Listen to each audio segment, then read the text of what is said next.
నీ దగ్గర ఉన్నది ఏదైనా అంతైనా, ఏదైనా అంతైనా నీ దగ్గర ఉన్నంత వరకు అది నీకు మాత్రమే విలువైంది, నీ చుట్టుపక్కల మనుషులకు మాత్రమే విలువైంది.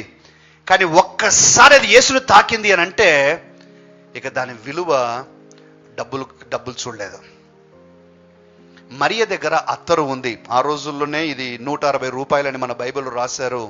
చాలా ఎక్స్పెన్సివ్ పర్ఫ్యూమ్ ఉంటుంది, చాలా ఎక్స్పెన్సివ్ పర్ఫ్యూమ్. నీ చేతుల్లో ఉన్నంత వరకు అది నీకు మాత్రమే విలువ.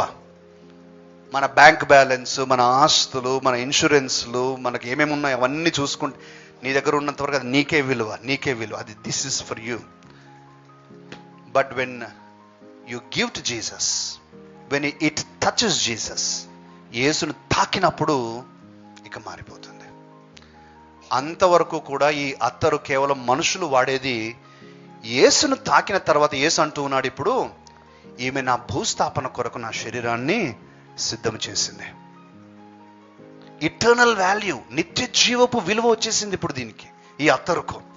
ఈ అత్తరు ఇప్పుడు రక్షణ క్రమములో, రక్షణ క్రియలో ఒక భాగమైపోతుంది. యేసును సిద్ధపరుస్తూ ఉంది. దానికి మనం డబ్బులు కట్టలేము. ఇక మన జీవితంలో ఉన్నది ఉన్నంత వరకు మనకే విలువ. కానీ యేసు చేతుల్లోకి పోతే దాని విలువ మారిపోతుంది.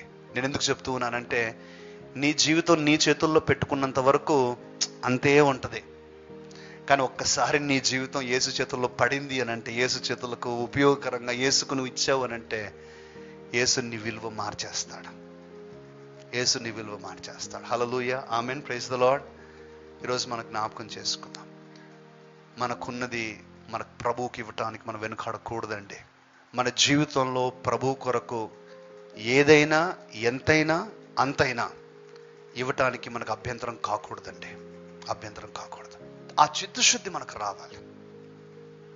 అబ్రహామా కొడుకునిచ్చేయి, ఎక్కడ ప్రభువా అంతే అన్నాడు తప్ప, ఏంది ప్రభువా మనం ఇన్నిసార్లు ప్రార్థన చేస్తేనే ఇన్ని జరిగినాయి, ఇంత వెయిట్ చేసి ఇంత ముసలితనంలో ఇస్తేవి, ఇచ్చిన తర్వాత ప్రేమ పెంచుతీవి, మళ్ళీ ఇవన్నీ చేస్తేవి, మళ్ళీ ఉన్న ఇష్మాయిల్ని కూడా పంపించేస్తేవి, మళ్ళీ ఇతన్ని కూడా తీసుకుంటు, ఏంది ప్రభు నో, అసలు ఏమి ఐజక్ ఇచ్చేసే, ఓకే గాడ్ పొద్దున వెళ్ళిపోతా, అంతే వెళ్ళిపోయినాడు.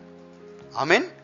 మన జీవితంలో ప్రేమ దేవుడు చిత్తశుద్ధితో నేను చెప్తున్నానంటే, మన జీవితంలో అలాంటి ప్రేమ దేవుడు మనకి ఇచ్చును గాక.